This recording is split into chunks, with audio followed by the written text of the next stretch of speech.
seriously, thank you for sharing this journey, because we look at both of you, incredible athlete, you have an incredible career, sideline reporter, and we see all that your posts on social media, and it's like, you know, my son wants to be like you when he grows up, right? And you know, what girl doesn't want to be like you when they grow up? And so you guys have this incredible career, incredible marriage, but you're also going through something so traumatizing and fearful, you know? I mean, you both want to have kids. You're also dealing with your mom. Let's talk about this, because you're really empowering this disease head on. Yeah, we're trying. It's been a long journey. We didn't know how to start, and we didn't know where it would take us, but we knew we wanted to do something just to help, and we couldn't find a way, and we eventually settled in on the IVF side of things, and there's interesting conversations on both sides of it, but, you know, living here in the United States, like, everything's about options. You know,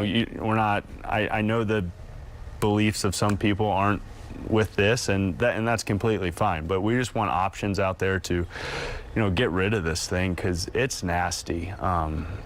And just watching people go through it, and then obviously the cost affected with it. I mean, you're looking around $30,000 to $40,000 of straight cash to do one of these procedures, and there's not a lot of people that have that just laying around. So not only us going through it and posting everything and experiencing what it's like to go through it, but now trying to find families that want children, don't want this disease in their family, and we're raising funds to help those families.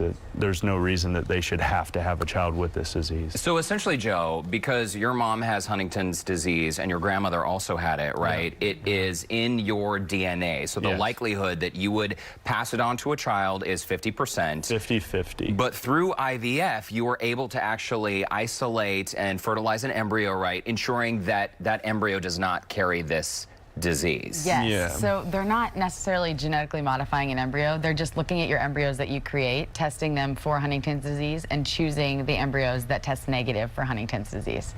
So it's a long journey, because anyone that's been through in vitro knows it's pretty much a half game. Yeah. So first it's your eggs, then you have surgery, and half of those come out, and then they put them with the sperm. It makes the embryo. Half of those work out, and then on top of that, we're adding a layer of genetic testing.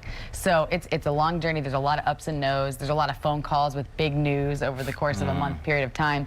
We went through this personally and realized how emotional it was, but also how many times we walked into a doctor's office and left, and they said, "That'll be $8 grand," right in the lobby in front of everyone. Gosh. And I'm thinking, I can lay a credit card down and do this because of the incredible career he's had, and we're fortunate enough financially to be able to, but I don't know many people in my family, his family, many friends I have that could walk in and do that, and it would be so emotionally devastating to know that you couldn't help cure your child and your family line forever from a disease just because of finances. So every penny we raise is going to pay for families to have this done. It's so incredible. It gives people hope. Joel, can we talk about your mom and how she's doing today? Because she was diagnosed at what age? I think she was diagnosed at 56. Okay. Yeah, people close to her kind of could see symptoms in the mid-40s. Early on. But the symptoms really kind of mask kind of 3 different diseases, right? I mean, Parkinson's, Alzheimer's, and ALS. ALS, yeah, very close.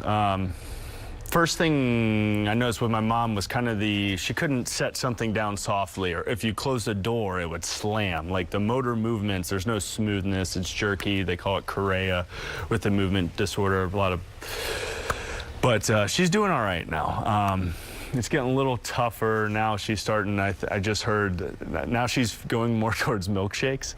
And I think it's kind of because she's having trouble feeding herself, kind of the motor movements. You can see it in this video. Right.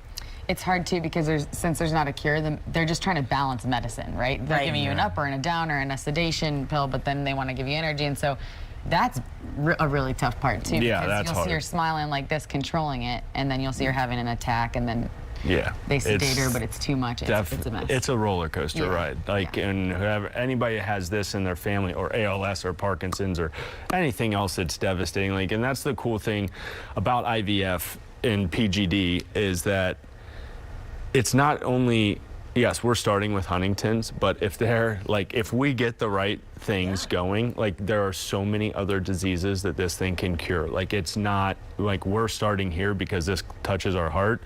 But I mean, it's kind of like a call to action across the country, the world. Like, if we get the right funds, if we get everything going in place how we see it, like I want it to be bigger than Huntington's. I want it to cure other diseases that affect families, and we've already had conversations with people. Yeah, people want to jump in on this. I mean, Yeah. I remember when we met with the Cleveland Clinic, they're like, why in the world? Because they've been so great, and they're giving us discounts to go through the clinic. Yeah. Houston Fertility Institute is Right. donating 2 free families per year towards the foundation, but they were realizing, why are our fertility and neurology departments not linked up? When Right. someone's diagnosed, why aren't they given this option right away? And so lots of future conversation to be had, but this certainly can be applied to every dominant disease. And what's incredible, as Allie mentioned earlier, is this is not just a one-time thing. By going through this process, you are eliminating this disease from your genetic line so Yes. that your children will not carry the DNA link that would then be passed on. Let's talk a little bit about the luncheon, because it's coming up.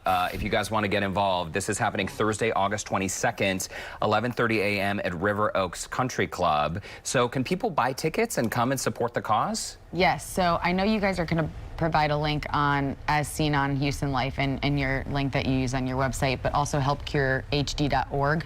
You can buy individual tickets, or you can buy tables and bring all your friends. And we threw it last year because we thought, why not? Let's give this a shot. And Joe's teammates were so gracious to show up, and I know this year they're planning on it too. And we have a lot of Astros fans in the community, so it's a cool opportunity to see them. And there's so many great foundations on the team too, and everybody supports each other. Right. But also just it's fun. There's silent auction items, and we're going to have some really cool, unique experiences that we're going to give away too, and just an opportunity to have a fun day in Houston, August 22nd. So Very cool. Yeah, we're excited. Well, Allie and Joe, thanks so much for stopping by and Thanks going for having public us. with your story, and best of luck starting your family. Thank you so much. We really Keep us appreciate it. You updated, guys are for awesome. sure. Thank you so much. And good luck tonight, right? Thank you. Oh yes, All right. that's true Yeah, too.